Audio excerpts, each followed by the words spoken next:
Roll number 22। Yes sir. Roll number 24। Yes sir. এরপরেই শেষবারের মতো বন্ধ হলো হাজিরার খাতাটা। হয়তো পড়ে থাকবে লাইব্রেরির কোণে এক ধুলো মাখা শহরে। হয়তো ওই খাতাটা আর কোনোদিন খুলেও দেখা হবে না।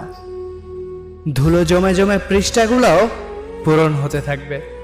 সেখানে জড়িয়ে থাকবে 10টা বছরের মায়াজালে ছিন্ন করা সেই আবদ্ধ পৃষ্ঠাগুলা। কিছু নাম আর তার সাথে জড়িয়ে থাকা জীবনের সকল উষ্ণ স্মৃতিগুলা। বন্ধু, আজ আমি কলেজ যাব না, তুই আমার প্রেজেন্টটা দিয়ে দিস। তখনই স্যারের হাতে ধরা খেয়ে কান ধরে দাঁড়িয়ে থাকা। আমাকে কান ধরিয়ে দাঁড়িয়ে থাকতে দেখে ওই দিনে সকলের তামাশা, সকলে আমাকে নিয়ে টোল করতে থাকলো। সেই বন্ধু আমাকে নিয়ে টোল করলো যেই বন্ধুর জন্য আমি কান ধরেছিলাম।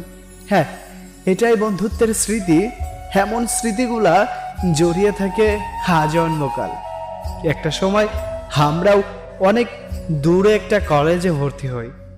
সেখানে গিয়ে নতুন নতুন কত বন্ধু হয়, কিন্তু দিন শেষে রাত্রে যখন একাকী নীরবে স্মৃতির পাতায় বিলীন হওয়া স্মৃতিগুলো আবার মনে পড়ে যায়, তখন চলে যায় স্কুল জীবনে।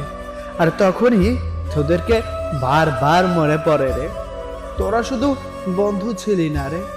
ছোট্টবেলার বন্ধুগুলা নিঃস্বার্থ হয়, বড় হয়ে যখন বন্ধুদের মধ্যে স্বার্থপরতা দেখতে পাই, তখনই বুকটা কেমন যেন ছিদ্র হয়ে যায়।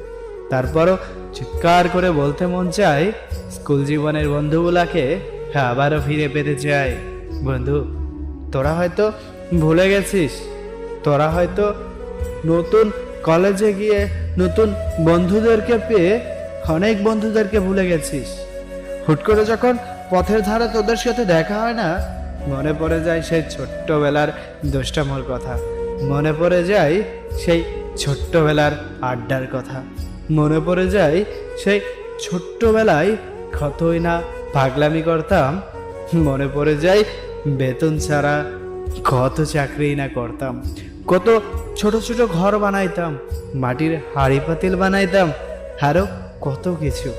যদি তোদের সাথে এই বিষয় নিয়ে আবার আড্ডা দেই না, আড্ডা শেষ হবে না, আবার মনে হবে আরো একবার ফিরে পাই ওই ছোট্ট ছাত্র জীবন। দেখ, এখনো কিন্তু অতটাও বড় হয়নি, একটা সময় অনেক বড় হব, তোদের সাথেও আর দেখা না করবো।